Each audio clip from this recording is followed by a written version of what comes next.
Imagine two best friends, teenage girls recording silly videos in their bedrooms, teasing each other, laughing like the future is wide open. But months later, both would vanish without a trace.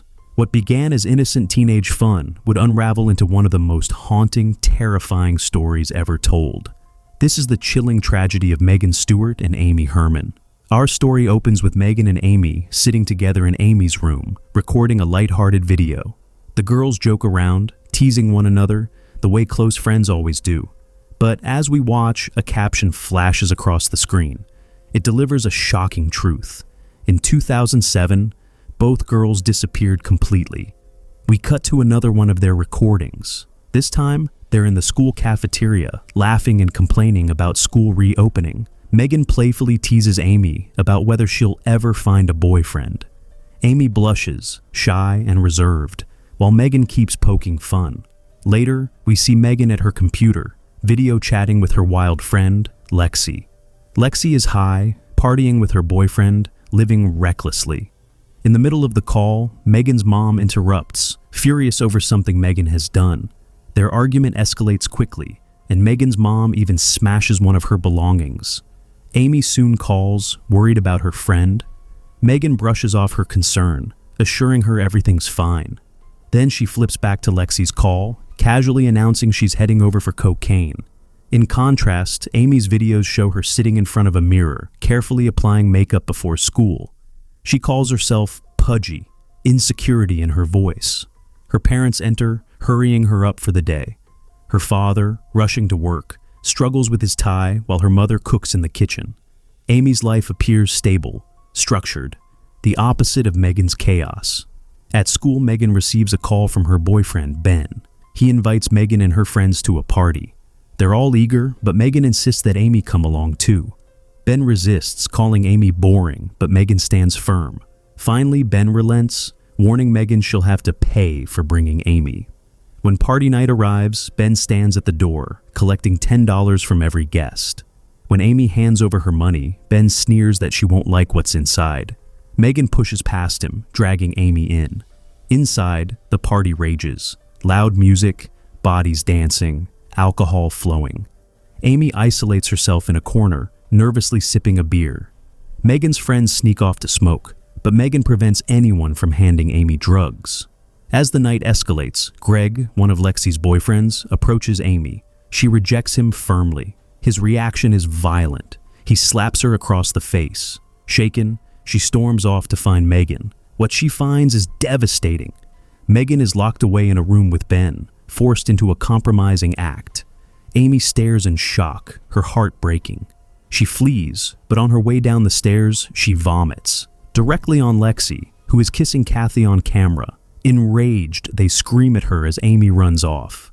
Later, Megan calls Amy to apologize. But the call is interrupted when her mother storms in again, angry that Megan is sneaking around on her computer. Tired of her controlling home, Megan confides that she wants to run away.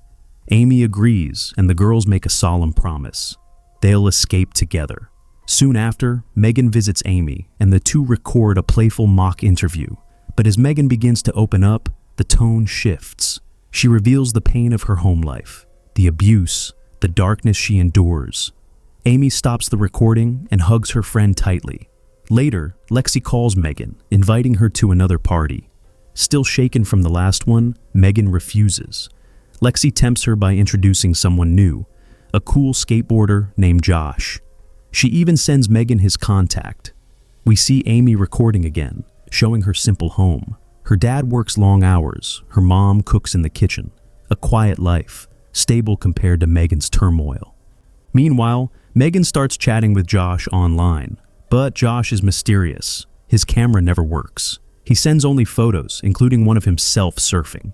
Despite the odd behavior, Megan is excited when Josh suggests meeting at a peer party. On her way there, Amy calls, surprised Megan changed her mind about staying home. Megan promises to update her later.